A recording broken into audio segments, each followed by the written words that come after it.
let's move over to, let's see here, units of measurement, and let's see what we got going here. So what I said I would cover was, let me turn this down. Units of measurement. This is going to be kind of a boring conversation, so largely also because I'm a little on the tired side. Yesterday was eventful. Yet another wreck in our household. You know, from this one wasn't as horrendous as the one that got me. This one was actually my wife had gotten hit. At least she was in my car, so she's in the big car. And it was just a young man who either wasn't paying attention or what have you. And he totally, his car is destroyed. But so it was an eventful day yesterday. Turned the ringer off on this. And so the idea, what I came up with was this conversation anyway, which was going to be kind of boring, which was just more along the lines of units of measurement and slavery. And I think that's what I titled my little promo thing, howdy howdy to everybody. And I am, by the way, working on, in case you're wondering, she is, more or less. I mean, it is, we're monitoring the situation, to use the fashionable vernacular. Anyway, so because last night was a bit long and stuff, so I'm a little on the tired side today.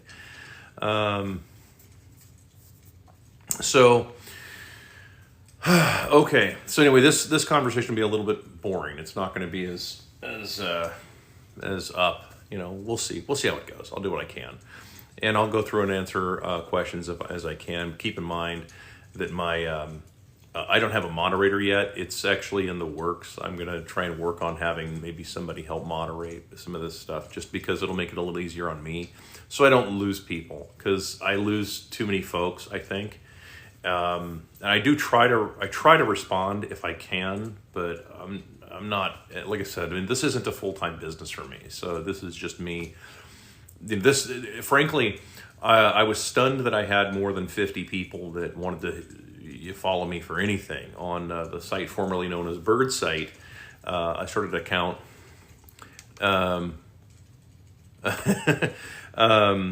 There was I started, I think, like in the latter part of 2022, and I was shocked how many people were following. Like, wow, the fact that I had even 50 people really surprised me. So anyway, howdy, welcome, guys. So to start this off, I guess I'll give you a short monologue, and it's actually kind of be twofold, since we're covering kind of two topics. The first is units of measurement. So one of the things that I keep seeing a lot, and I've had this just come up just so many times with the ism thing, right? Okay, so you all know where I'm going with this. If you followed my work, you know where I'm immediately going with this. The communism, socialism, fascism, capitalism, national socialism, on and all these different isms that people keep throwing out there. These isms they're systems of control. They're systems of management. These are not economic. None of these are economic systems. None of them, to my knowledge. I mean, from what I can tell, from everything I've seen, thank you. Everything that I've seen, none of these systems are systems of management. These or systems of economics. These are systems of management of people. They're just, they're clans, right? CLN. They're clans. They're just groups of people who get together and they say, okay, well, we want to control it. We want to have it be our way. And that's what this kind of stuff ends up turning out to be. It's not really an economic system. An economic system doesn't require really an ism. An economic system requires units of measurement, and it requires a unit of measurement that doesn't keep changing all the time. You follow along. If you keep changing the units of measurement, or if you keep, how do I want to say this? If you keep manipulating the unit of measurement, you will end up with well, I mean, think of it the way you would build a house. If one guy's using the metric system to build a house, the same house as you're building, you're using inch system, somebody else is using cubits, it's not going to work. Nothing's going to actually function. You end up with this sort of, as I've said before, you end up with this sort of Tower of Babel stuff, right? Okay, so you end up with that. So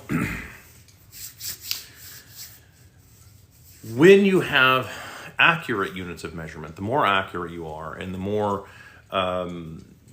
people that are on that same wavelength, that same unit of measurement, the more accurate your economy is going to be. Now, what's an economy? An economy is just people.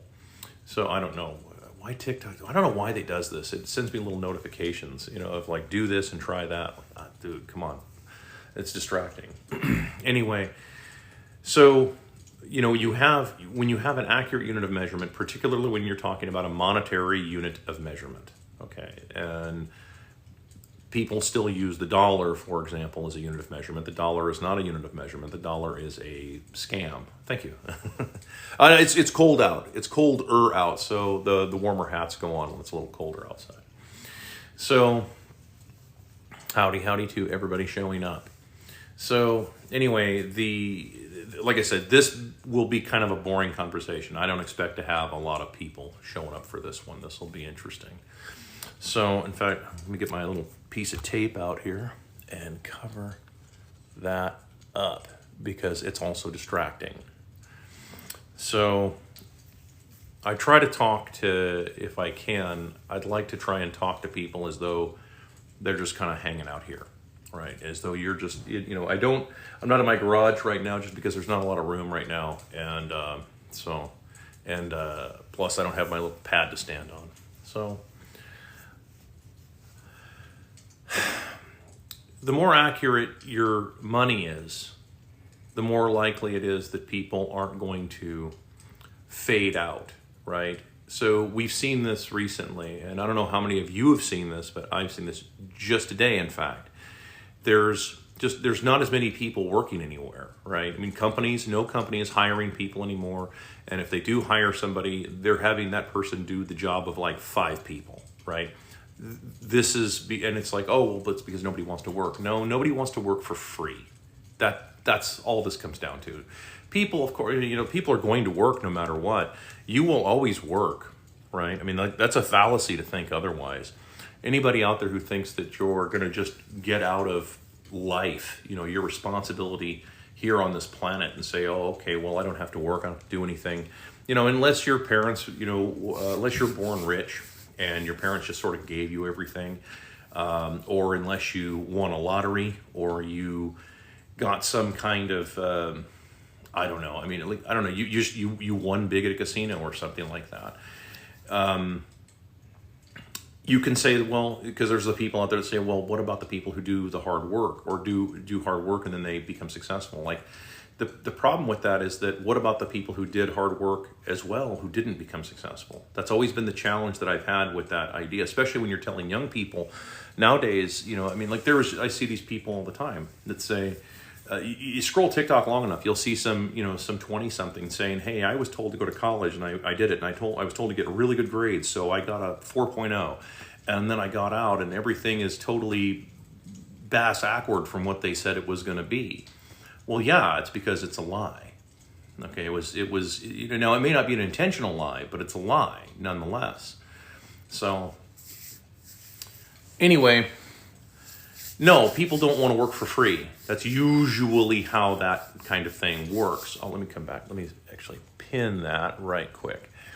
How many people work at the system don't want to work, live off the government? Well, yeah, I mean, and the thing is that government jobs are not a whole lot different. I mean, in fact, look at most government jobs.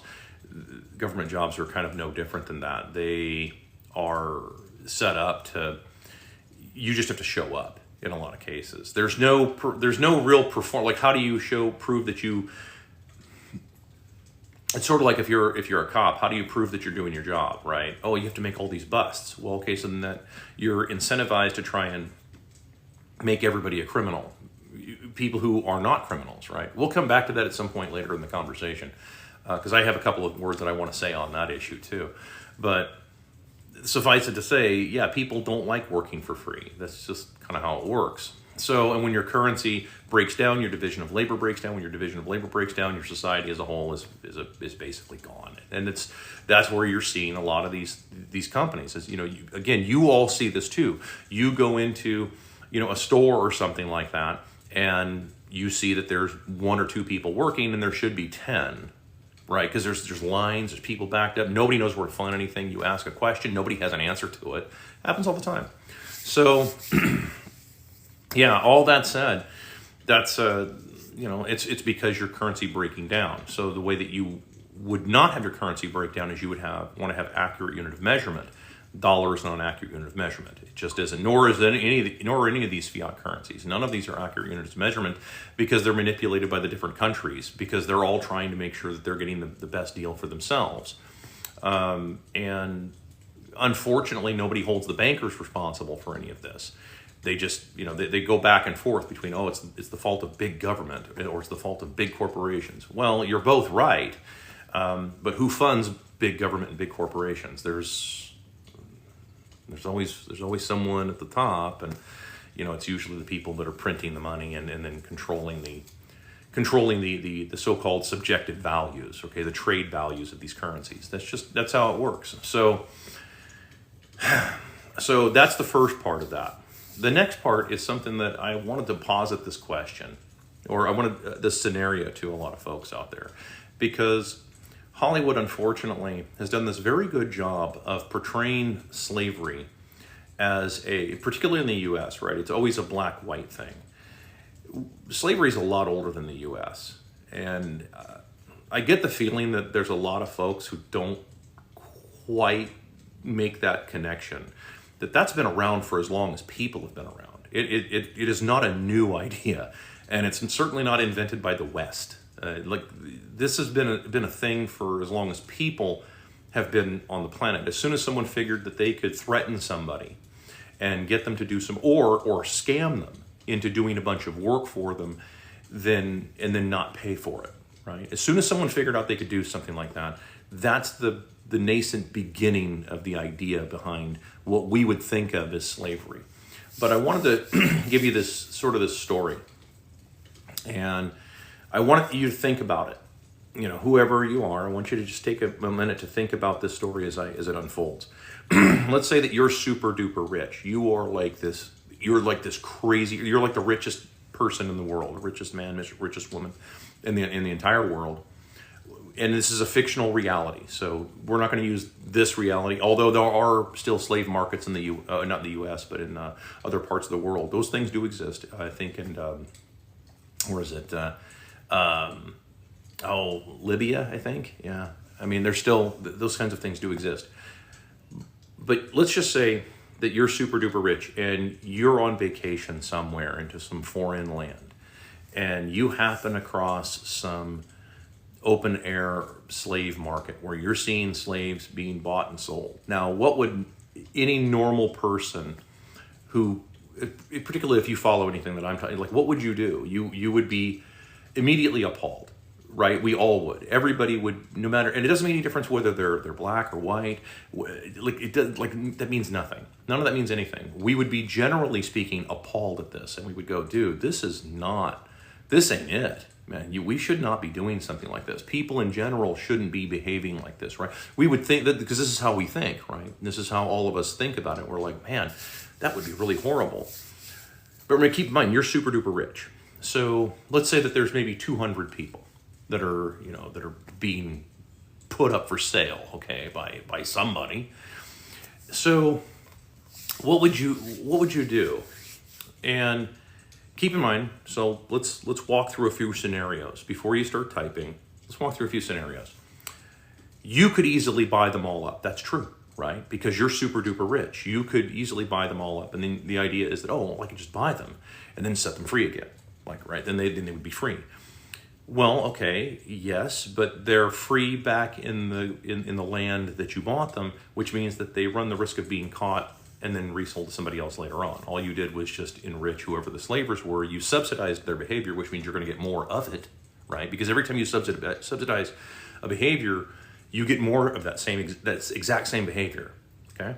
So let's say that that's one option. Like, well, but it doesn't really solve anything. Like, okay, well, maybe we could, you could buy them all up and then figure out a way to, to work with maybe somebody there. Like, okay, well, but how does that work? Because all the people that would buy them as well, for a fact that their intents are going to be bad intents, right? They're not going to buy people and set them free. That's not how that works. They're going to buy them and they're going to work them to unalive. They're going to work them, or worse, stuff that I can't say on TikTok. I mean, but we all know, okay? And so you're like, okay, so you're stuck in this sort of position. Like, okay, well, we could buy them all up and then we could teach them how to fight. Right, so that way they could fight for their land, for their, like, okay, well, maybe that's probably the most noble thing that someone could say. I mean, it really, I mean, in terms of nobility, I mean, except no substitute. I mean, like, that's probably the most noble thing you could do at your expense. You purchase these people, for lack of a better term, and even though you dislike the entire practice of slavery. But you're like, okay, with the intent of, okay, I'm going to arm them and I'm going to teach them so that way this doesn't happen again. Okay, that would be probably the best way, in my opinion, to deal with something like that. Another way would be like, okay, well, I could just buy them and take them back to my homeland. Like, okay, well, that's one way, but how well has that worked out in the past, right? When you transplant people from everything they know to something that they don't know. Okay, and this, by the way, we're not talking about the U.S. We haven't even gotten into like that. That's way later. That's way later throughout all of history. Okay, we're talking about just. I mean, you could go back and say, and this analogy would stand. Let's say 4,000 years ago. It would be just as relevant, right? Because it's been around that long. So, I'm curious what the thought process is of how to handle that. Keep in mind that if you take them back some other place, right, what risks do you run doing that, right? Because, like, okay, well, I mean, what are they going to do? Well, they could work on my fields. Like, yeah, it's, again, like that's not, I like the idea of arming them and teaching them to fight. A bit more noble.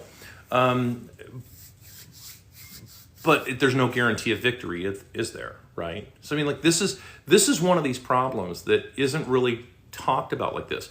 We have the benefit being in luxurious surroundings with air conditioning and so forth, sitting by our fire, even if it's fake, and with full stomachs, being able to sort of theorize these things, right? It's very different if you're actually in a situation like that. That's why I ask you, I say, hey, put yourself in this position mentally.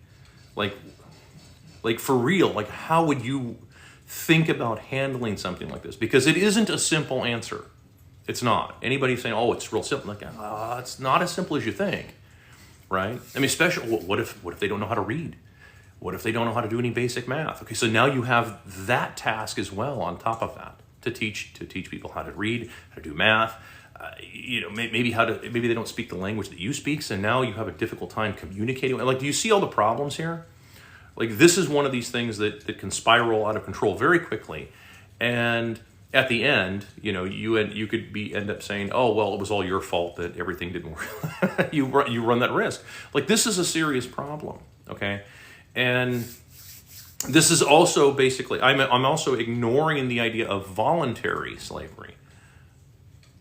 I'm ignoring that for right now, because voluntary slavery is a thing. There were lots of people, and throughout all of history, that would voluntarily sell themselves into that kind of position, because the idea was, well, it's easier to be a slave, for this guy than it is to actually be free, because being free is very difficult. As someone who's been free for, pretty much his whole life, I will tell you it's an enormous amount of work, right? And any business owner will tell you this, especially nowadays, any small business owners that exist nowadays, they'll all tell you the margins have been shrinking for years. For years. Margins have been getting worse. Everything, just in the business sector in general, has been getting, very, very, very hard to even stay around for that. And not to be profitable, I mean, forget making big earth-shattering profits. Forget having like, expensive hobbies like aviation or something like that. Forget things like that. No, no, no. I mean, you're lucky if you can afford a bowling league at this point. So, so no, we're talking about guys just being able to actually just stay afloat and keep their doors open and keep good employees, because remember, you compete for two things in business. You compete for customers and decent employees and decent labor. I mean, that is a thing. So there's sort of my opening idea, my opening monologue, if you will. I'm not very good at these kinds of things. Not when it's something like this. It's usually better if I have an opportunity to kind of think through what I want to say, and then I'll say it. So this is just, most of this is all just off the cuff. So, which is how most of my videos are like that. But usually when I do videos, I'll have like maybe kind of a thought rolling around in my head, and then I'll just kind of like, okay, this is kind of what I want to say about it, and it works out just fine. But most of my stuff is all done in one take, and it's, one and done. I'm out of there. So, oh, come on. So here we go. We'll battle TikTok here with the scrolling, and see if I can find all the little comments and questions that people had. Makes me think of Toad. Yes. Yeah, like I said, it's warmer when I do this. The hats that are the heavier hats is when it's a little colder outside. So Surge for Financial Literacy. I'm not sure what you mean, but yeah, I like that. I like that there are people who are actually, I think if that's what you meant. People fail all the time. What's going on? Learn from it, move on. Yeah, that's absolutely true. They learn from it, move on. They go to great lengths. Oh, I'm back a ways here, actually. Many of my crew work very hard and get instability not to work. It's extremely yeah. I mean, there are people who do that. That's there's I mean, whenever there's usually a system that, well, like I said, I mean, as soon as you subsidize a behavior, you get more of it, right? I believe in microevolution. How about you? I don't know what your definition of microevolution is. If you could follow that up, that might be helpful. 10K sounds reasonable. I don't know what that we're applying to. Remember, I don't have a moderator, so I have to do this kind of thing on my own here. Hello to you. How long have you been live? 6 o'clock. I started at 6 o'clock Central. I'm in Texas, so good evening. Humans are never simple. No, they're not.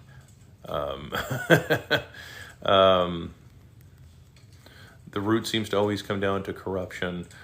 Oh, well, yeah. I mean, if we're talking about the root problems that a lot of society has, well, yeah. I mean, because people aren't perfect. They can't be. That's by definition. People are not.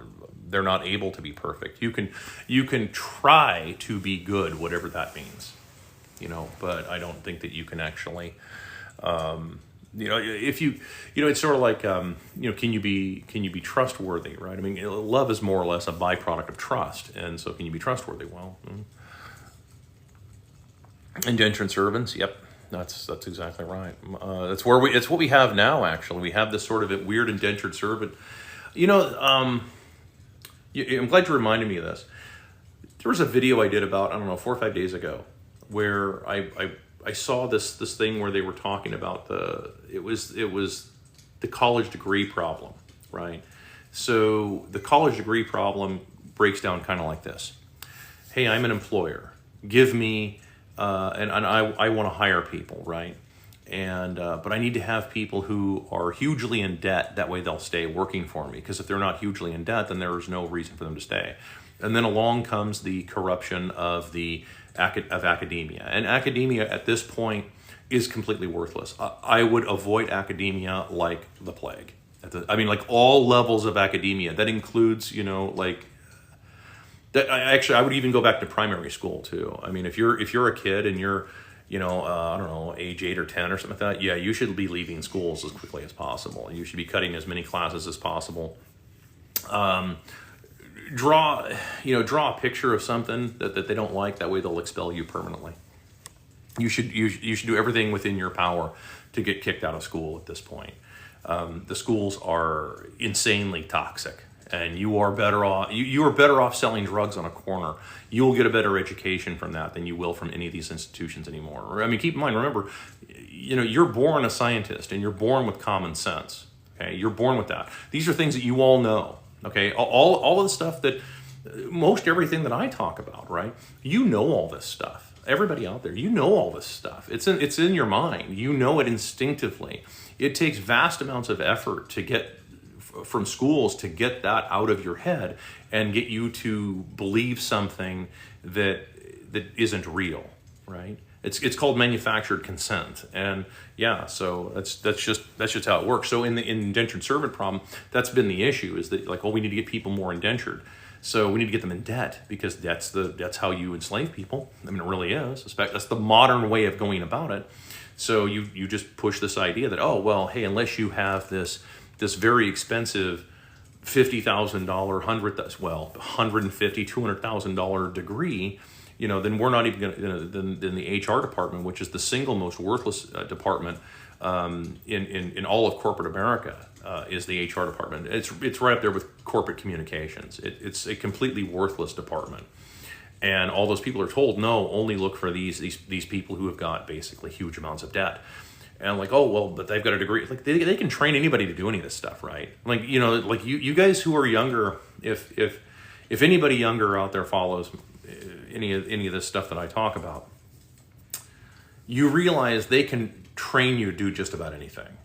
I drove Uber when I had, for a year, actually. And of course, I was a cab driver before then, but that's a different group of stories. But I remember seeing so many young people in this town.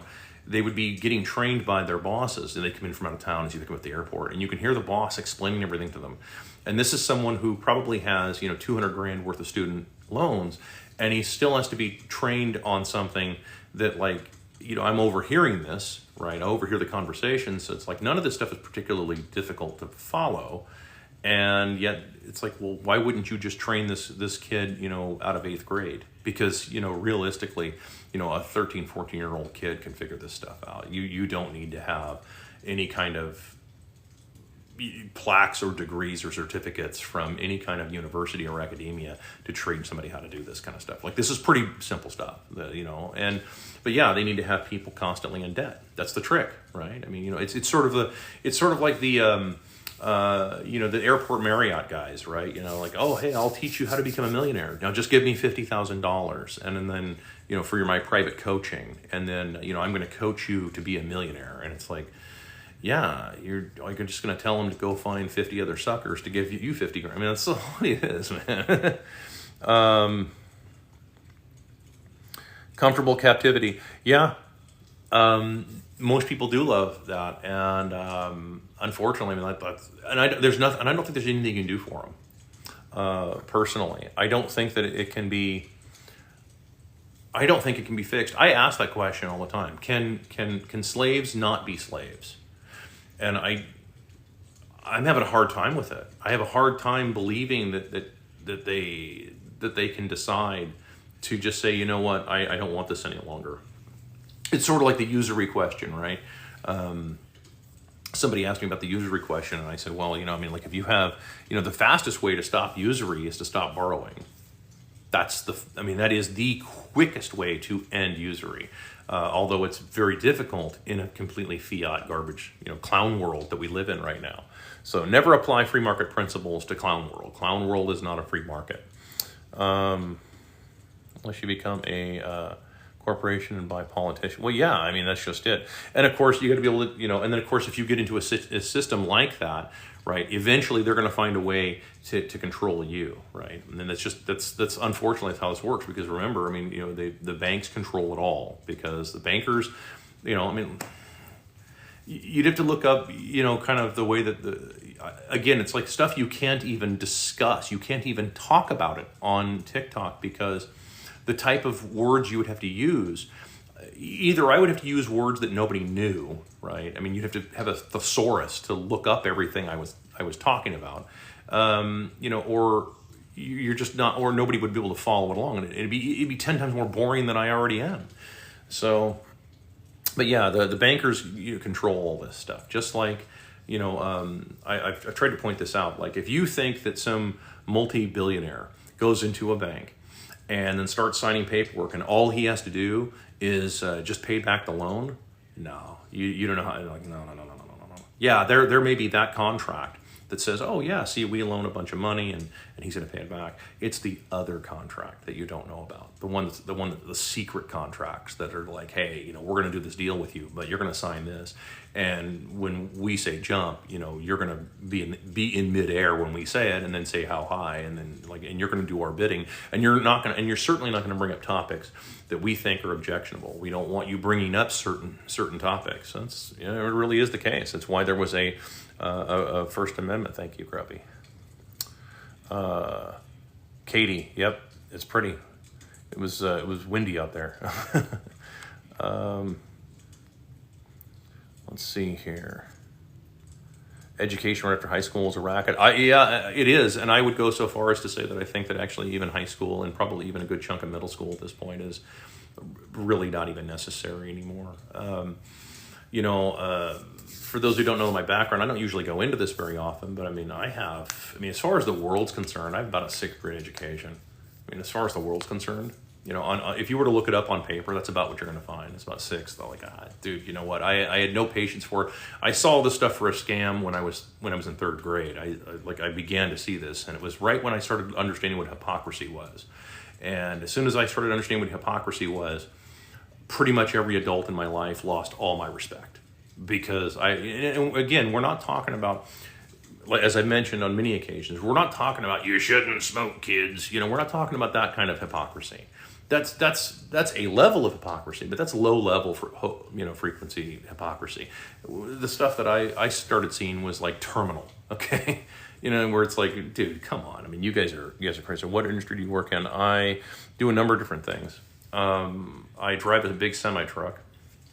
I've been working on that the last couple of days, off and on, and in between everything else I'm doing. I also work in electricity. So I am not an electrician by trade, but I work in the electrical industry. I work predominantly with power generation. So electricians make sure that electricity is coming from point A to point B and make it all work. I am the guy at point A. So I'm the guy trying to make sure that the electricity is actually flowing, to make sure that you have a flow of electricity. That's what I do. Are y'all okay? I guess so. It can't be fixed. Human nature is insurmountable. Yeah, I don't think it can in that context. I think that it would take several generations of people to teach their kids. Assuming that they're having kids, because nobody's having kids, at least in the West, and I think the West is pretty well doomed as a result of that. Give it another. If things continue the way that they're going, if things continue on the path that they're on, I would give it, maybe another 100, 150 years. If that, it probably won't even take that long. And the idea of Western civilization is pretty well done. And there's not going to be a whole lot that can be done about it if you keep importing more people who don't care about this is the problem. I get a lot of grief from the libertarians out there, that say, well, no, we should have a borderless world, etc. All that kind of, dude, you don't understand. By having no borders, you're effectively propping up all of these giant corporations you guys hate, all of these. Like all this stuff that you don't like, you're propping all that stuff up. So, and big government, you're just propping all that stuff up. Or borrow, don't pay back. Yeah, if you can pull it off, absolutely. Good sense of creativity. If humans had good sense creativity, then they would occupy themselves. Well, yeah, I mean, kind of. I mean, you still have to be able to. We think of creativity now because from a luxurious standpoint. And I'm not picking on this comment. I'm just pointing out that, like, I mean, a lot of us, keep in mind, we take for granted that going to the fridge, right, and pushing a little button and getting clean water that's cold. Like, I mean, think about that. Historically, that's phenomenal. So we now have the ability to be a lot more creative now because we have those problems pretty well taken care of, right? Well, if we have those problems taken care of, then we can do a lot of other stuff. But it takes an enormous amount of effort to keep all of that going. And that's fading fairly quickly because there's fewer and fewer people that are willing to prop it all up. And of course, all of the quality of all these products are degenerating because the quality of the people building them are degenerating because the currency is degenerating. It just follows right down the line. Let's see. Jesus' kingdom being restored here on earth. Well, we'll see. I have yet to meet Josh. I've heard a lot about him, and we still talk about him some 2,000 years later. But I'm an atheist, but at the same time, I'm also a scientist, so therefore I'm willing to keep an open mind on it. Debt has a guarantee return to. It can. Someone brought that up. That's a good thing you bring up. Somebody brought that up. They asked the question about about hard currency and the idea of it not being as easily lent out if you have an actual hard currency. And not to bore you with this stuff too, but it's like, this is the truth. A truly hard currency becomes near impossible to have a lot of lending, because especially a currency like Orange Internet money, for example, that you can't just go and take it back, right? I mean, like if somebody borrows a bunch of gold from you, and if you're a banker and somebody borrows a bunch of gold from you, and you can ultimately say, well, that's it, we're going to send our army and go collect our gold. You can't do that with Orange Internet money. No army in the world can do that. Like, there's nothing you can do. It's because of its lack of fungibility, and because you could, in theory, store all of that information in your mind. And so if they unalive you, they can do it, but they get nothing out of it, right? So that's the thing. It changes the way that the return, it makes it to where it's just effectively not profitable to even do it. Too much risk. How bad will the depression be? Well, we're in it right now. So, I mean, how bad is it, I suppose? By every metric, we're in a depression currently. I mean, if you really look at it, I mean, when you start comparing lifestyle to lifestyle, right? I mean, it's just like comparing the boomer comparison that I've done on many occasions, right? Every boomer I know, and see, you guys, for you younger people out there, you think of boomers as these old people that we have running around now, buying $1 million houses and such. Those are what you see now. I remember boomers as a kid. Boomers were in their mid-20s. Okay, they were in their mid-20s. They were the same age as most of you. In fact, younger than many of you are now. And they were buying houses. They already had cars. Many of them had already paid their cars off on 2-year payment programs. And they worked at a regular job at a factory, and they were buying their house, and they were also looking at boats at that point, at least where I grew up. And by the way, I did not grow up in the rich side of town. I grew up in the poor side of town. So the poor side of a blue collar area. And yeah, even the poorer boomers who worked at blue collar jobs were buying boats.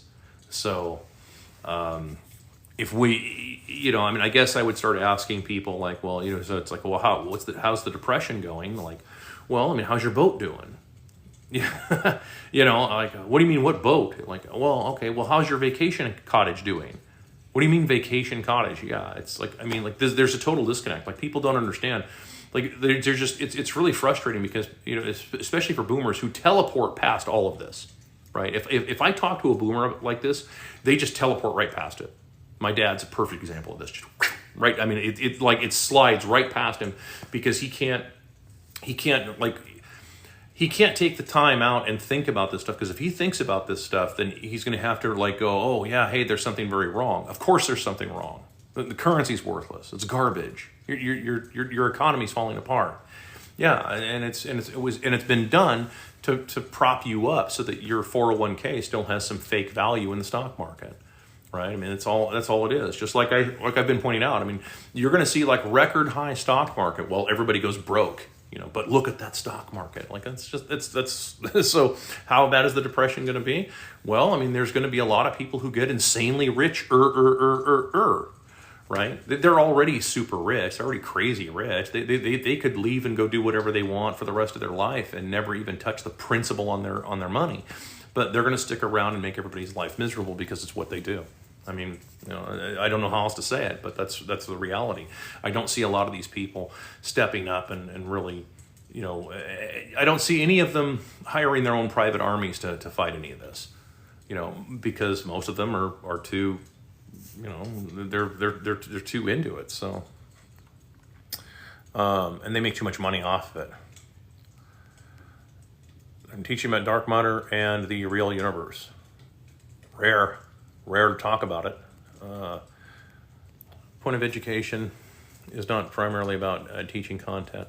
Yeah, that's just it. Education, at least from what I can tell, is just about getting young minds to not be able to see the obvious, right? I mean, oh, hey, the sky is blue. No, it's not. Like, why? Well, go to the principal's office. Like this is, if you see obvious things, right? The education system is designed to get you to not see those things. Just like boomers, right? You talk to a boomer, you try to explain something to them, and they teleport right past it. My conservatives, actually, all my conservative followers, I've been blasting the hell out of them on Bird Site, for the last couple of days. I'm like, and I don't apologize for any of it.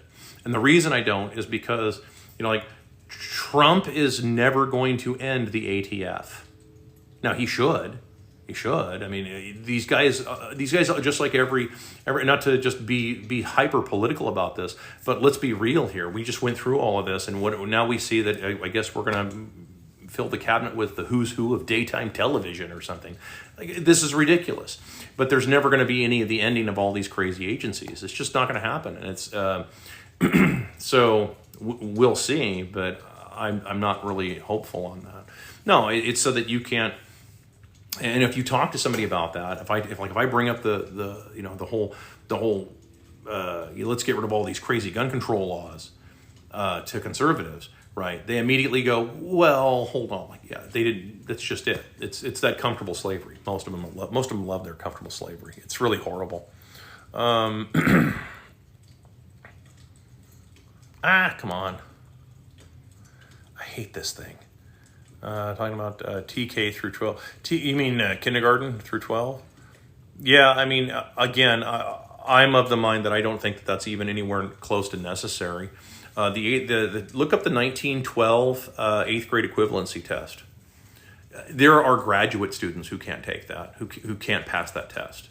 So, and that's what 8th graders knew back then. That was like common knowledge. And most of it was practical stuff on Earth, right? Like on Earth, real practical stuff. It wasn't, it wasn't just something that was theoretical. It was like, no, it's practical reality. Thoughts on 100K price? Yeah, it probably hits 100K. Bitcoin probably hit 100K before, I don't want to say before anything, but at this rate, it's going to sit at like 99 and just kind of hover there for the next 6 months, probably. Wouldn't surprise me. No, it'll probably hit it.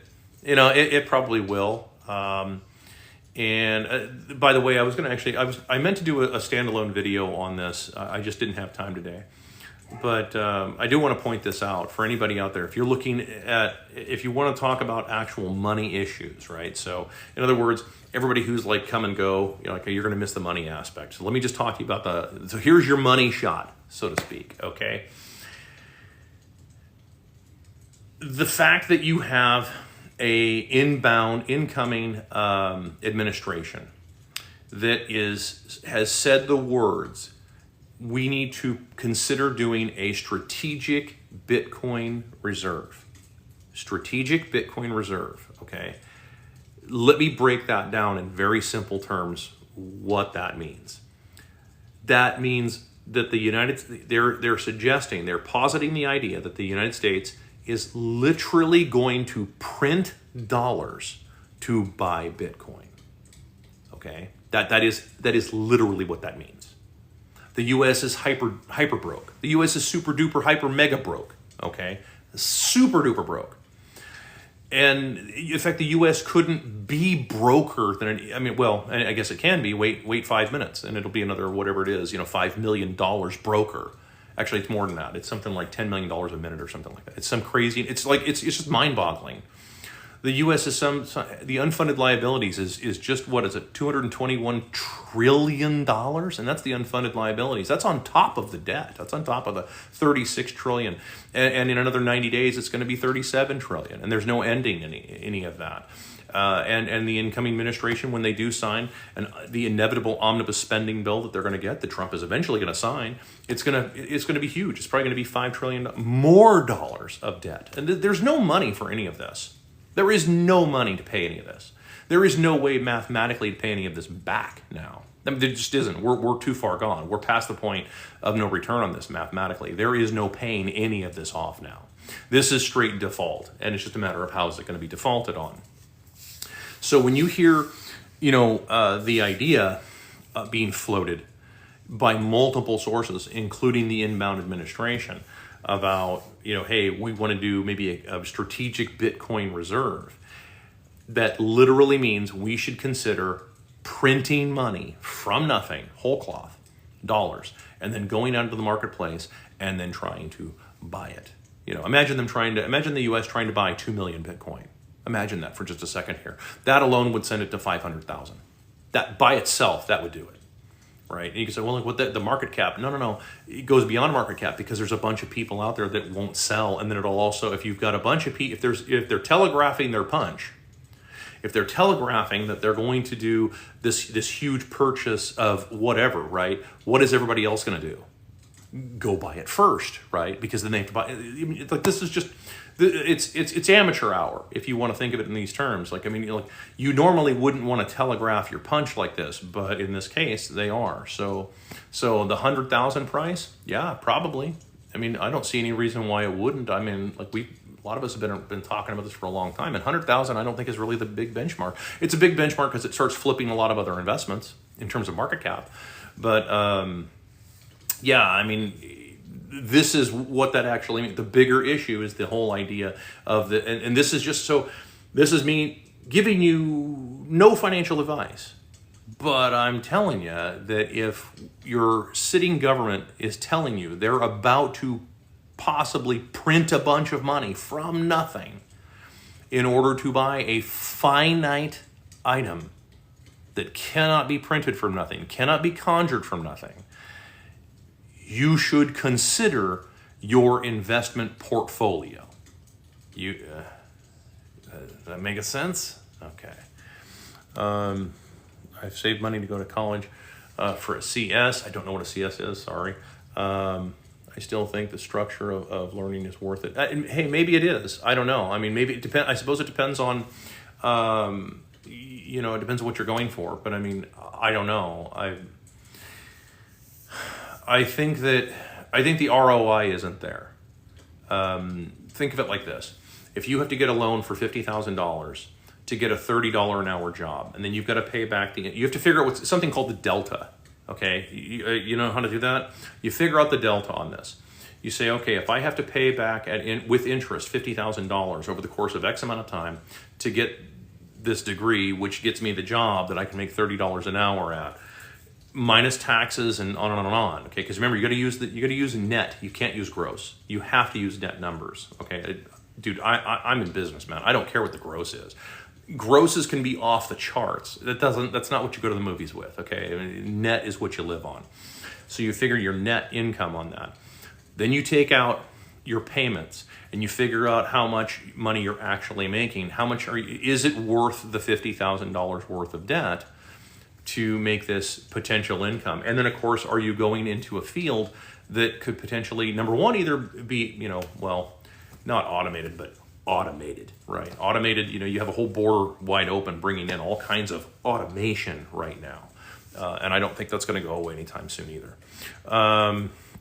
So, I mean, I wish you the best, and I'm not telling you not to do it, but I would do the delta on this. I'd really do the math on it before you spend a bunch of money, and before you start cutting checks. I would really do the math on that. Direct over 3 years. I can go back debt free. Yeah, no kidding. Yeah, if the owner operators out there, if you're in, for those of you that are owner operators, I know there's a few truckers that follow me, fellow drivers out there, right? I mean, it's rare, but we're out there now. If you have your equipment paid off, your truck and your trailer paid off, I mean, you can still kind of make money, if you want to call it that. I mean, as long as you have access to the freight and the brokers aren't completely hosing you. So, hi-yo to you too. Let's see here. Waving from Nunley, hello. Ayo to you too. 401k going to have a huge correction. Maybe, we'll see. I'd like to see the markets the market should have corrected a long time ago. But nobody wants the markets to correct, right? I mean, it's one of these frustrating things, right? All of this stuff should have corrected in 2008, 2009, 2010. All this stuff should have corrected back then. And definitely in 2016, the real estate market should have corrected by 2016, 2017. Because you at that point, you have like, you hit sort of a peak saturation in real estate. They should have been, going under, and banks shouldn't have been writing as many loans, but they had no way out. So they had to keep doing that. Rich will buy up all the cheap stocks. Maybe if they have the dollars to do it. But then again, keep in mind, I mean, we're going to see how worthless the dollar is going to get. I mean, we will live to see this. Real inflation is upwards of 20-30% a year. Real world, right? I mean, we all know that. Anybody who's actually been paying attention to the real world, that inflation is not the 2.2%. No, dude, it's way higher than that. Way higher than that. We don't teach making connections, for example. Yeah, I know. If you're talking about making connections in history, yeah, that's not really taught. History isn't profitable. History isn't profitable for people who control that, right? I mean, this is 1984 type stuff, right? He who controls the past, control, or he controls, the present controls the past. I mean, like, you know what I'm saying? I don't remember. I screwed that quote all up. Anyway, it's George Orwell. You can look it up. But yeah, I mean, if you control the past, then it's just like all the history that you're taught now couldn't possibly, be the future, or couldn't possibly have led to the present in which we currently live, right? I mean, all the history that we're taught, no matter what history it is, it couldn't possibly have led to this, right? This is something else. So we got to somewhere else. And it didn't happen that way. It's just how it is. So yeah, unfortunately, it's sort of like teaching, or it's sort of like treating, curing disease, right? There's no money in curing disease. There's money in just treating it forever and ever and ever and ever and ever. There's no money in you owning property, for example. I'm big on this one. Americans are supposed to, not just Americans, but any other country for that matter. If you happen to be in another country and you happen to speak English, and you happen to be seeing this, right? I would say in your country too, like, you should be able to own a piece of the country in which you live, right? If you don't have that, then that's a kind of a fundamental. If you don't have that, then you're sort of a guest in your own country, right? I mean, so yeah, I mean, there's no money in people owning their property, because as soon as they own their property, then there's no reason for them to go work in the sweatshops, right? Somebody asked me about that, or brought this up, but it was like this was on another platform, but said something about like he was another business owner, right, in Florida, and we were just chatting back and forth about where margins have gone in small businesses, because it's getting more and more difficult to stay in business. In fact, there's somebody who pointed out, like, well, it's easier actually now to go work at a company. You'll make more money as opposed to being in business for yourself. Yeah, that's not a new thing. That started back in the late 1800s, actually, with farmers who would say, well, yeah, I guess I'm going to sell the farm and I'll go move into town and work at so-and-so's company, because I can make more money. The problem is that you're making more money that's printed from nothing, and you sold off all the real assets of your country, for the illusion of wealth, the illusion of being able to. And there was no way. And of course, it works again, as with all Ponzi schemes. They work for a while. Ponzi schemes work great for a while, right? As long as nobody's the wiser and everybody keeps reinvesting in the Ponzi scheme and nobody takes out all their money, Ponzi schemes work fantastic, right? Until more people start saying, okay, hey, I need to take my money out now. That's why banks went. That's why there was bank runs. Bank runs were all the time in the 1800s, and it was because of that. I love hearing your rants. Thank you. I try. And the thing is I try not to sound ranty. I do, but I end up coming across that way. But I try not to sound ranty. Strong middle classes, strong country. Yeah, that's exactly right. It absolutely is. Let's see here. Do you think mass deportations will happen? You're not going to like my answer. I think that there is going to be an effort to create mass deportations for the criminal class of illegals. Now the term criminal, I don't know, for me, nobody ever defines criminal, especially in the U.S. when we have 80 to 100 million laws. We don't even know how many laws we have now. And there's a guy on TikTok, I think he's called Trust Me, I'm a Lawyer or something like that. You should look him. I see him periodically. If I scroll through a little while, I'll see him. And he talks about a lot of these problems that exist within the law. And he's got long hair. He's usually wearing a wife beater. But yeah, it's like, but he brings up real topics. He talks about real stuff. That yeah, these are real problems. When you create just endless law after law after law, you make everybody a criminal, and that's exactly right. But I think that what we're talking about is the violent criminals, the guys who take over the apartment complexes and stuff. Yeah, I think there's going to be an effort to deport those guys, because they're competing with the government, right?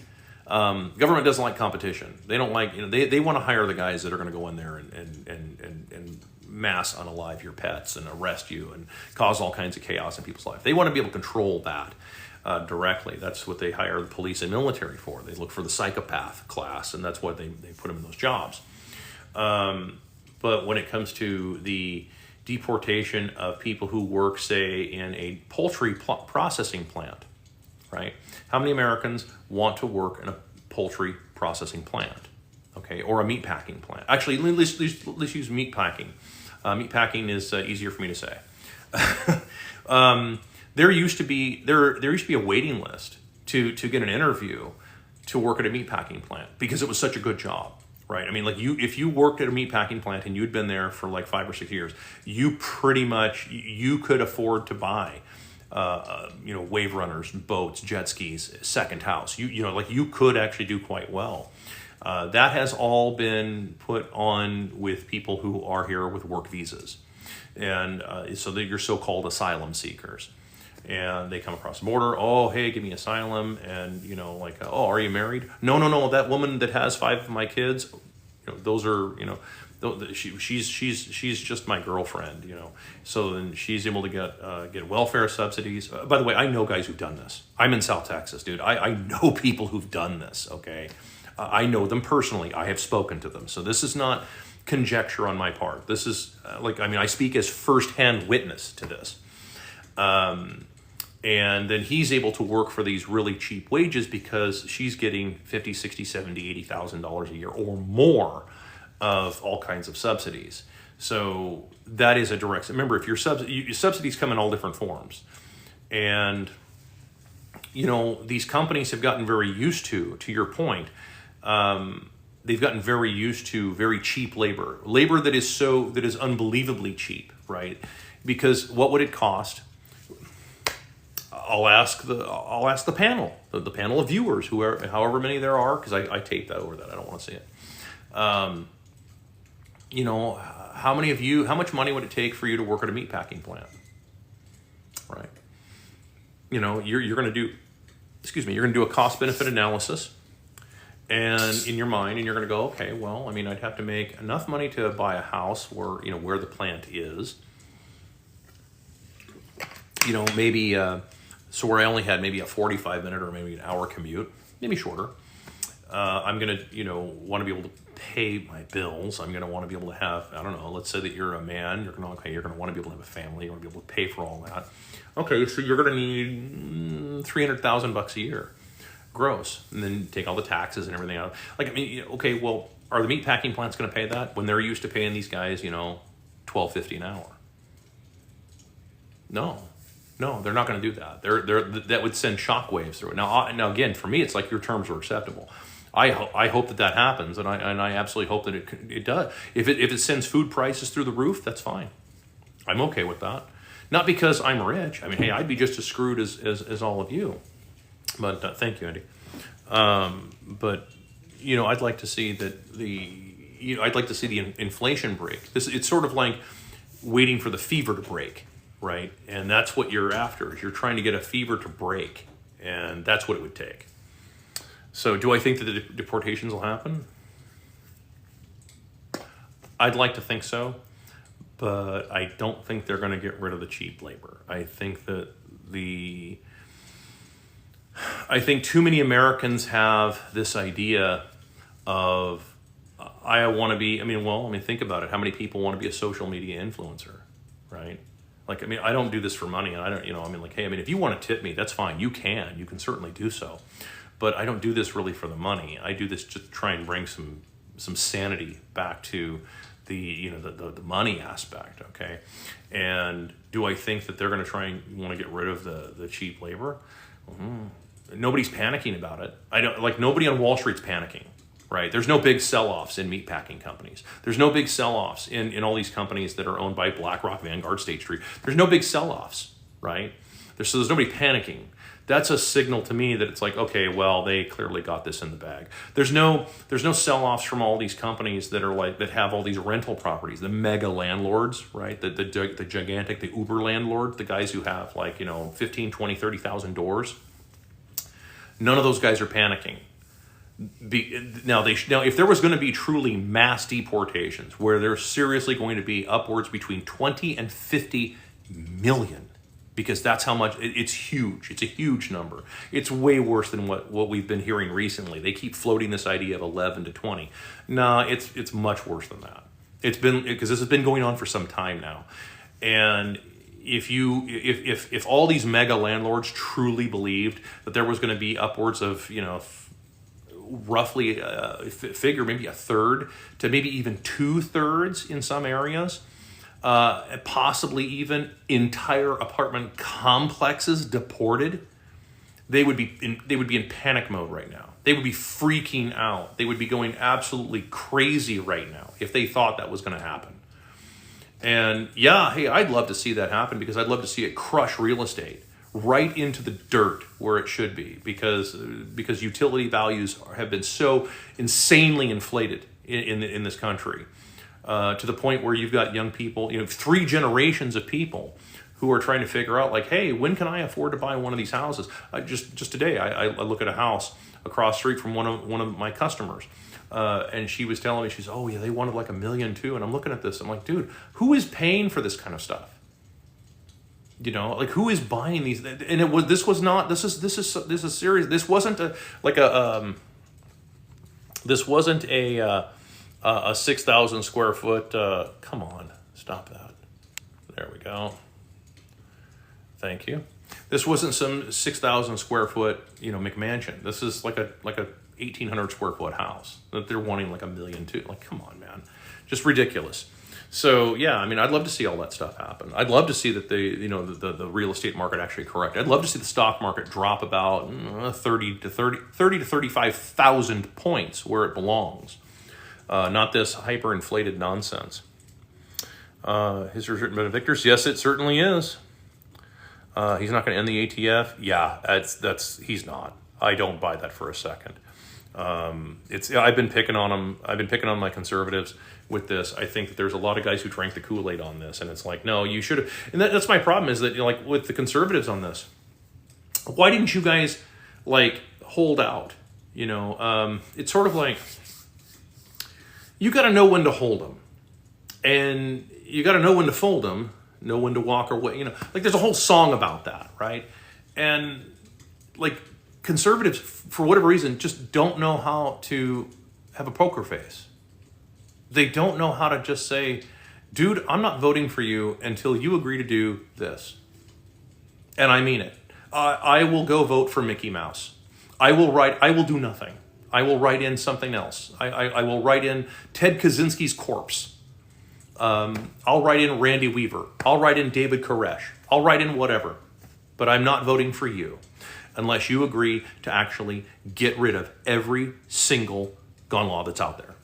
That includes 1934, 1968, and 1986. And everything else combined. It all goes away, or I'm not voting for you. Conservatives will not do that. And right now, they of course, like, well, now and they're all excited and they're happy. Like, oh, we've got the House and the Senate, and nothing's going to happen. No, they're not going to. It's really a shame. And it's like watching. I don't have a problem with you selling your soul, but it's like, dude, you're selling your soul in a buyer's market. Don't sell your soul in a buyer's market. If you're going to sell your soul, you need to at least know what it's worth. And for whatever reason, the conservatives just they don't know what their soul is worth. Apparently, either that or it's not worth anything. And we've actually found true price discovery. So put that in your pipe and smoke it. But dude, I mean, I call it like I see it. And I mean, the conservative, there's a reason I don't have any respect for you guys. There's a reason for that, right? It's why the same reason I don't respect cops. I don't respect military. I have no respect for any of you guys because, especially police and military, because especially when they go on about how horrible their bosses are and how horrible this is and how horrible that is, yet you still obey all their orders. What am I to make of that? That's like that is terminal hypocrisy. And all that does is fuel this mass insanity that we have right now. This mass psychosis. It just adds gasoline to it. That's all it does. Why can't the president fire Fed chair?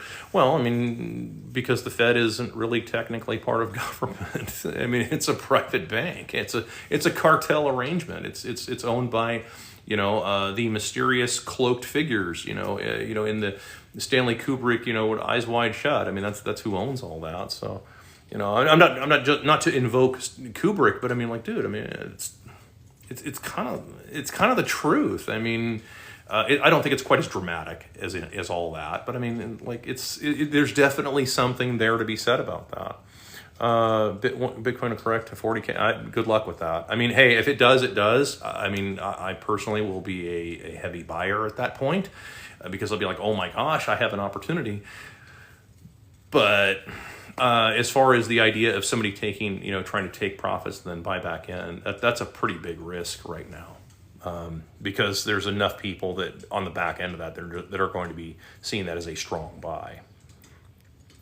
Dollar's nothing but fire. Yeah, it is. It's really terrible. Government bloated. Oh, yeah. Yeah, no kidding. I've been in cash for 4 years. Not in the stock market. Yeah, or because I feel like missed out. Nah, you didn't miss out. I don't think personally. I don't think so. I mean, you ask yourself this question: is the U.S. government going to stop printing money? The answer is no. They can't. They can't.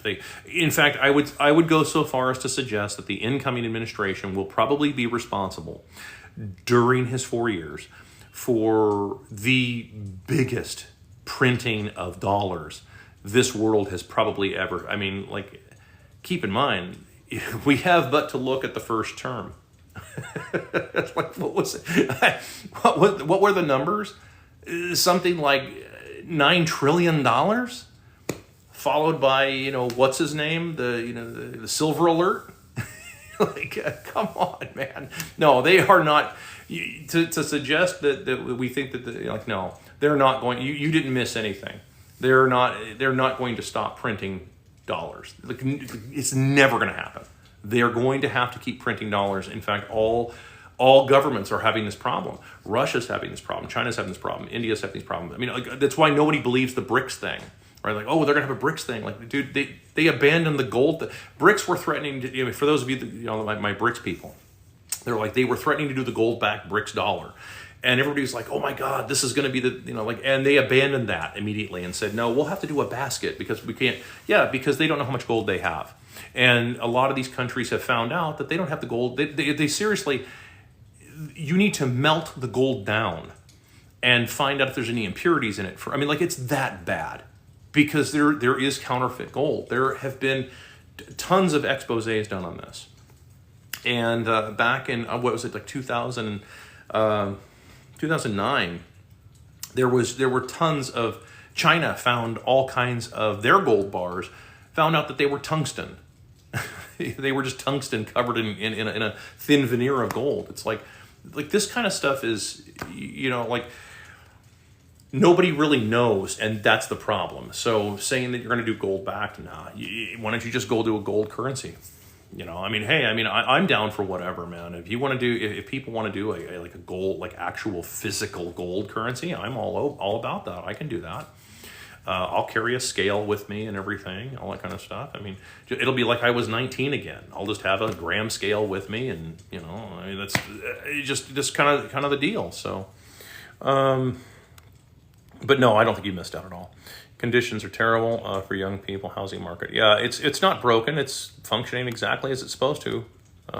This is by design. It's to make sure that young people, if you're trying to take over a country, you don't want a bunch of people owning property, because then they start caring about their country. What you want is a bunch of people who don't care about anything and who become somewhat nihilistic. That's what you're after. You don't want people owning things. People who own things tend to take care of them. They tend to have pride of ownership, and they start to take things seriously, hey, I want to make sure my neighbors are happy and everything too. So how are we able to purchase from other countries?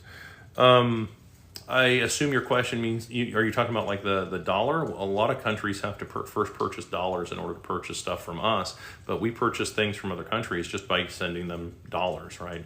It's the unfortunate reality after the post-Bretton Woods breakdown of 1971, when Nixon, you got to hand it to the guy. He stared down effectively the whole world and said, the dollar's better than gold. And people took him seriously. How do you deal with that? Who we think we are, El Salvador? No kidding. Bitcoin will become the next gold. Possibly, it is very possible that it flips it, but it'll be a while. I think it's something like $825,000 before it flips gold, so it'll take a while. Let's see here. Any thoughts? Who created it? Who created Bitcoin? No, not really. To me, it's kind of irrelevant. It doesn't make any difference. It could be the CIA or something like that. Well, you're giving these people way too much credit. I'm not kidding. This is something that I actually have always chuckled about, secretly. But I like my conspiracy guys. You guys are absolutely awesome, okay? I love all my conspiracy guys, but my conspiracy guys, let me help you out with this. Hollywood has done a great job of convincing you that there's a bunch of dedicated professionals out there at night, lurking in the bushes trying to shake things down. Dude, at Beer 30, these people are gone. They are gone. These are some of the laziest people that you could possibly find that are in these agencies. No, if it's not super simple, it just doesn't get done. It gets pushed to the back of the desk, and they get to it when they get to it, kind of thing. Or when there's a congressional inquiry, there's a congressional inquiry, I guess I better do something. Yeah, these are incredibly lazy people. You are underestimating. Never underestimate the laziness of the average person, and that goes double for government employees. And that, I don't care what agency they're in. Never underestimate that. A lot of these folks they spend more of their time trying to figure out how they're going to spend money, how they're going to spend their 2-week vacation, than how they're doing their job. So I think that it's very charitable to suggest that they could even come up with something like that. And then, of course, also to create something that is finite, that goes completely against the idea of government. Unless it's somebody who's a rogue who was just really tired of it all and who just said, you know what, I don't like this system at all. I don't like what's going on. I don't like what's being done to the American people. I don't like what's being done, I don't like what's being done to the people of the world, right? Because if you know Bitcoin came out, Bitcoin is the shadow cast by the whole bailout nonsense. That's all that happened. You know, I mean, like you got to be kidding me. I mean, I remember myself and every business owner I know of in 2009 with all these bailouts, sitting there in horror, powerless to watch all of our competitors get bailed out. All of our competitors who should have been going out of business, getting bailed out. And we're like, what the hell? Like, where's our giant check? Where's our millions of dollars? You know, no. All of our competitors got bailed out. Yeah, that's just it. Thoughts on silver tsunami? I don't know what that means. I know what silver is and I know what a tsunami is, but when you put the two together, I don't know. If you could go back in there, Oscar, and update me a little bit, I can let you know. I mean, but, if you're talking about like, you know, a short squeeze in silver, it's been tried. It hasn't been too terribly successful. It does every now and again, but let's see here. Were you surprised at the election results? Nope, not even the slightest. In fact, you can go back into October. You can go back on Birdsite and you can scroll down to October 27th, I think, where we will see a tweet from me where I called the election. I said, yeah, no, this is a blowout. And the only thing I was wrong about was I was wrong about the electoral votes. I was right about the popular vote, but I was wrong about the electoral college. I figured the electoral college would only be about 15 votes or so, and he won by 30 votes or 33 votes or something like that. So I was off on that. But no, the results didn't surprise me even in the slightest. Not even a little. In fact, I posted that on TikTok as well. If you scroll back through TikTok on my timeline, you'll see a shot of that where I just posted it. And just, yeah, like none of this was a shock to me. None of it. Red wave, no, I was not surprised by any of this. Doggone it, this thing. It scrolls up and then it kicks me back here. But yeah, so let's see here. Here we are, I found you. Ponzi scheme work until there's a correction. Yeah, that's exactly right. The Fed's a Ponzi. It is a giant Ponzi scheme. Madoff, next. Yeah, no kidding. Yeah, no kidding. Do you think Trump will send us into World War III? No, not really. Here's why I don't worry about World War III. For you, okay, so for you younger guys, if you're younger, let's say that you are 40 and below right now. You guys don't remember this, but ask any Gen Xer and they're going to tell you, like, dude, we heard World War III growing up all the time. Oh my God, there's going to be World War III. The nukes are going to fly, you know, the red threat, et cetera, et cetera. They made entire movies. There was an entire movie industry about World War III and post-apocalypse and stuff, you know, whether it's the Road Warrior, you know, what's Red Dawn, etc. There's just movies that are just all through the 80s about this. There were TV shows the day after and stuff. Like, I'm so numb to it. At this point, it's like, dude, I would just call everybody's bluff and say, all right, let's fly with the nukes. I'm done. You know, let's do this. Let's do this thing. You know, I don't need to go to a fallout shelter. No, I'll just wait here and just let's be done with this madness, right? I mean, let's just be done with all of humanity, because like that, or shut up about it. You know, stop wasting our time with this. Nuclear war or World War III isn't profitable. The threat of nuclear war or World War III is very profitable, right? It's because it you know, and they can't keep the ratings. Right? I mean, like, what was it? Just last week, they come out and say there's aliens in the ocean. And, like, everybody's like, what? You know, what else is on? You know, they just keep scrolling, right? The same thing with World War III. It's like, they're like, oh, World War III, the end is near. Doomsday clock is 2 minutes to midnight. What else is on? I mean, they can't hold an audience. You know, it's, you know, it's actually 10 times funnier to most of Gen X, because it's like, dude, we remember all of this. And then the credits roll, and then it's sit, Ubu, sit. Good dog. I mean, like, come on. It's like, look at Taiwan's chip industry coming strong. Yeah, that's just it. In other countries, they've got that. The hat, yes, I know. like I said, like I told everybody earlier on, when it gets a little colder out, then I'll wear Kangol and stuff. I'll wear like these, these hats that are a bit more, a little heavier than my baseball cap. Let's see here.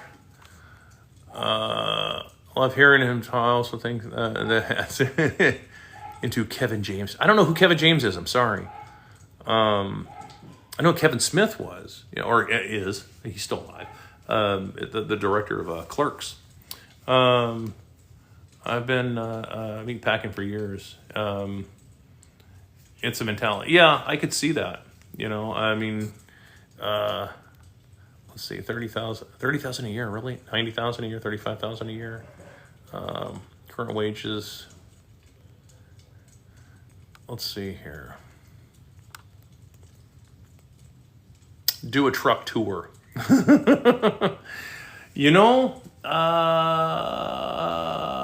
I don't know. I don't know that anybody would want to come and see me. Like I said, I'm pretty dislikable or disagreeable in real life and everything. I try to do, I put on a good show for you guys here on the internet and everything. But in real life, you think I'm boring here. Dude, in real life, I'm ridiculously boring. Dude, I barely talk to anybody in real life.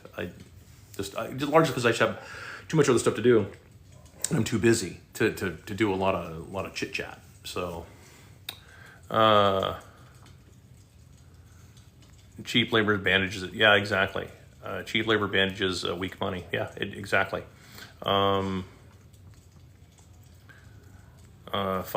Big five companies in packing. Yeah, that's what I thought it was. I thought it was like 5 or 6. It's something to that effect. Have I seen the guys who inspect homes on TikTok? I absolutely have. It's a shame what's happened in building. Right down the street from me, they're building one of those new houses, and I would suspect that if I walked in there and looked around, I would see much the same thing. I would see that. Just how you can build houses fast. It's been proven, right? Like, was it Habitat for Humanity used to do these record-breaking things where they would do how fast we can build a house, and they've proven that they can build a house from start to finish in something like 2.5 hours. Now, obviously, that's a big setup thing for the world record. It's like hundreds of guys, and they're all ready to go. It's a pre-setup kind of thing, but it's proven that it can be done. So you can put a house up pretty fast, but the speed at which some of these houses that are going up, and then you look at the way that the quality of the workmanship is just garbage, and it is. They're just kind of throwing warm bodies at it. Everyone's duped into thinking how it is. Let's see here. They won't, because the cult of blue would assume power as a result.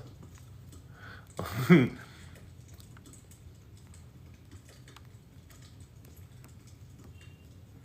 USA will buy all their gold? Maybe. Again, that's assuming you're making a big assumption. It's assuming anybody wants to do wants to take dollars. There isn't enough gold for physical currency. No, I don't. You're probably right. There probably isn't necessarily enough gold to do it as a actual physical currency, which is kind of a problem because actually, all it would mean is just that your purchasing power would be crazy, right? It would, if you had a 1/10 of an ounce of gold, it might be enough to buy half a house. It's that's just kind of how that would work. Your purchasing power would just be insane. Carry around doubloons, yeah, no, who wouldn't, right? Or pieces of 8, which is silver, I think. If I'm no, is that silver? I think that is.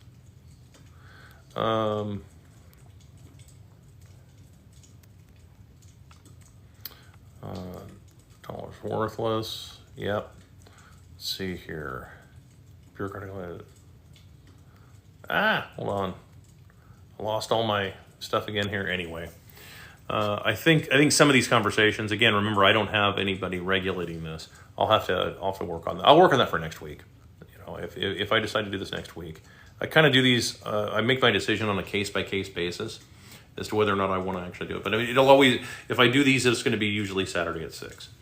Let's see here. Guys work for Megacorp as much old school craftsmen. Yeah, I mean the old school craftsmen that were out there, that used to build all this stuff, did nicer work. They just did, and they had pride of ownership. A lot of them, of course, also were the owners of their businesses. So they're building something and they're selling it, so their name is on it as well. So if it's crap, then it's going to come back to them, and then nobody's going to hire them. And yeah, that's it. You don't mod for 48. No, probably not, I suppose. I don't know.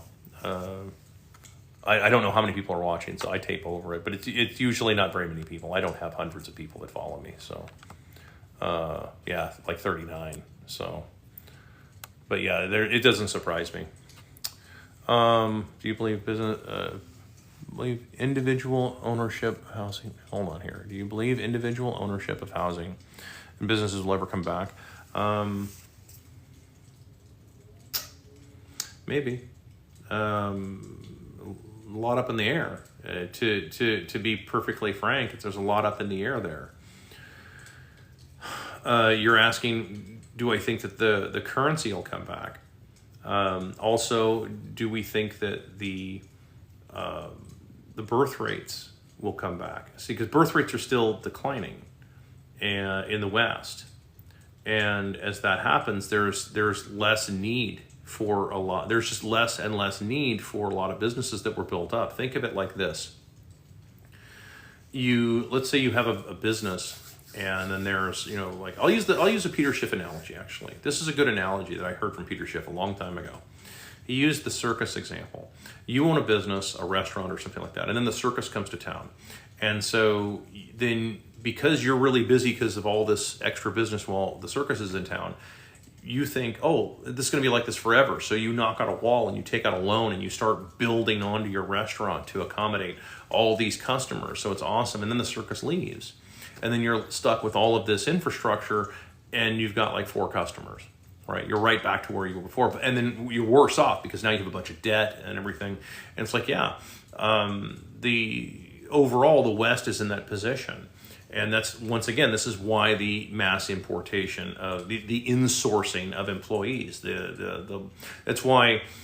Even Trump himself has said, where he talks about, we're going to do these mass deportations, while at the same time he also says we're going to let a lot of people come in and we're going to make them all legal. It's like mass legal immigration is just as bad as mass illegal immigration. If you're trying to get the economy to correct itself, if you're trying to pop the bubble, so to speak, and let things level off, then you need to cut them off of their cheap labor, right? You in other words, what you're wanting is asymmetric access to the labor market when you're a person who lives here, because you have to deal with all this, right?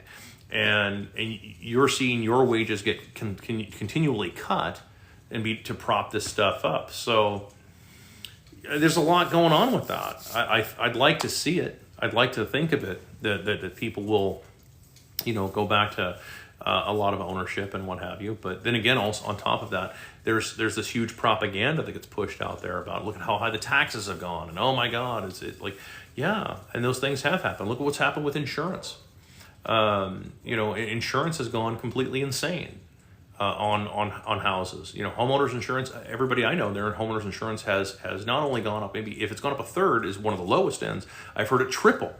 These are people who have no claims. They have no claims on their insurance policy, and yet they get triple billed on their insurance. So yeah, I mean, it does happen, but it's still. We'll see how long it takes. Let's see here. Do a truck tour. Yeah, I know. I know. What do you think about 47's cabinet picks thus far? It's the who's who of daytime TV, it seems. I don't really have any good, solid opinions on it. A lot of those people it's just like all the people who won their seats, in the House and the Senate. It's like all the same cast of characters are back for Ocean's 546. We're going to pull off the biggest heist in history, by fleecing all of the American people all at one time. You'd think there'd be a movie about it and stuff, by, what's his name, Soderbergh or something like that. Why? I could have been born in the 40s. Yeah, no kidding, huh? I put the current situation into an analogy perfectly. I don't know what I said, but if I said something that resonated with you, I'm glad I did. I probably forgot about it so already. Silver investment, better investment choice than crypto. I'm not a big fan of just random crypto. Again, I've been very clear. I like Bitcoin. All the other coins, I don't particularly have a taste for. I don't think that they really, I don't think they compare. There's nothing really in second place. So, I mean, that's kind of where I'm at. And as far as like, do I think that silver is better? I think that depends on what you want. Now, and you're talking, and you're saying it from an investment standpoint as opposed to like a currency standpoint. If you're talking about an investment for the long haul, no, I think over the long haul, I still think that Bitcoin is probably going to be the better investment choice if you're looking at it from an investment standpoint. But again, I'm not a speculator type investor. I mean, for me, it's a long-term thing. I buy and hold, and that's the end of it. Think of me as like a Warren Buffett type, type of investing. It's sort of like Bitcoin is a good mechanism that takes money from the impatient and gives it to the patient. That's kind of the way to think about it like that.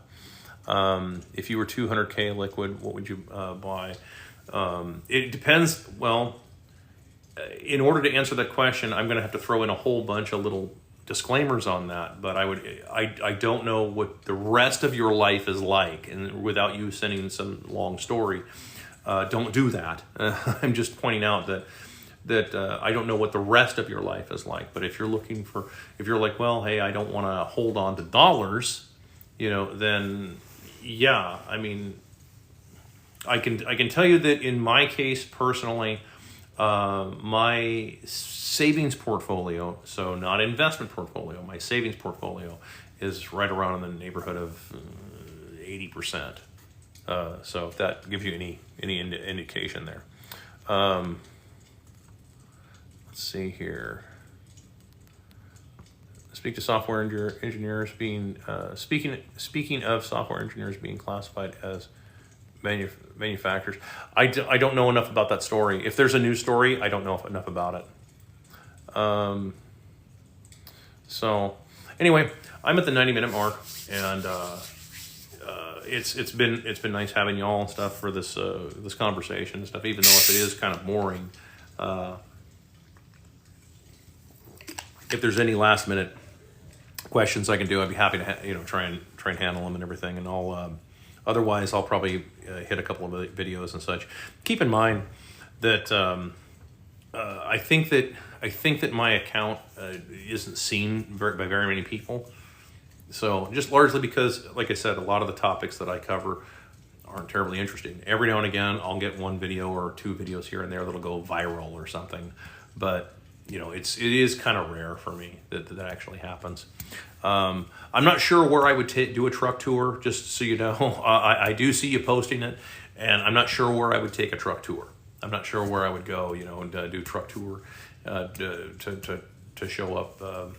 I'm not sure where I would go. And not only that, truck tours, usually if you're working, right? Because if I'm on the road, I'm working.